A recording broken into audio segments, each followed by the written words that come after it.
this beer drinking buddy of mine. I said, Bill, I ain't having a real good time. He said, why don't we go to the wrestling matches and let off a little steam? Well, I've never been to the matches before. The line was backed up plumb out the door. Oh, me and Bill lucked out and got ringside seats. The main event was a spider from parts unknown. His trusty partner was the Blue Cyclone. They was taking on a pair that never been beat before.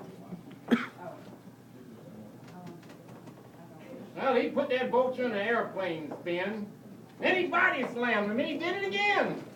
I didn't know how that boy was going to take much more. It was right about there in the thick of things that my buddy Bill threw a chair in the ring, and I knew we better be heading for the door. Because I saw that Cyclone, he was looking at us, he was rubbing his head and starting to cuss, and I knew if he caught us, he'd break Bill's neck for sure. Well, where we parked wasn't too far. Bill ran so fast he beat me to the car, locked the doors, wasn't about to let anybody in. I turned around, the Cyclone was there. He said, hey, punk, you forgot your chair. By the look in his eyes, I knew this was the end. Well, he body slammed me 2 or 3 times, put his arms behind me from behind, and pile drive me right there into the hardened concrete.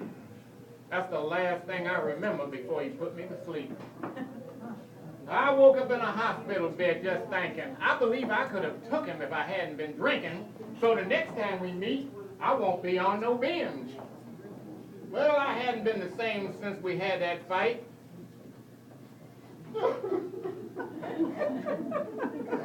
I see that Cyclone in my dreams at night. Well, I called up Bill, and I told him the plan. All he said was, right on, man. I'd do the same darn thing if it'd been me. It all happened so quick when that car door slammed, it must have broke something because the door lock's jammed. You was already down, he's gone time I got free. But since you think about taking them again, I know 2 old boys that weigh 210. They'd take on the grizzly in the woods with a switching knife. Well, we called them over. They said they was willing. They'd stop at nothing short of killing. Hoss, we'll back you as long as you want to fight. 2 country boys did. So we all went down to the Hammerlock bar, hangout of all the wrestling stars, and we waited for that Blue Cyclone to hit the door. After a while, he finally appeared, stepped to the bar and ordered a beer. He barely took a sip before I jumped to the center of the floor. I got my courage up now. I got my boys back there. Hey, Cyclone, you remember me? I'm the guy you put to sleep. Only this time you can see I'm not alone. You see them 2 big dudes over there? The Cyclone looked and said, over where? I turned around and son of a gun, they's gone. Well, as he waded through the tables and chairs, put a full Nelson on me and grabbed my hair. That's the last thing I remember before he put me to sleep.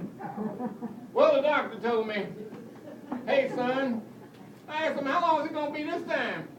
He said, son, if you don't leave that Cyclone alone, one of these days you ain't going home. You'll need an undertaker services, not mine. So if you see me sitting around and I'm all alone, I'm starting to grit, groan, and moan, I'm thinking about the Blue Cyclone.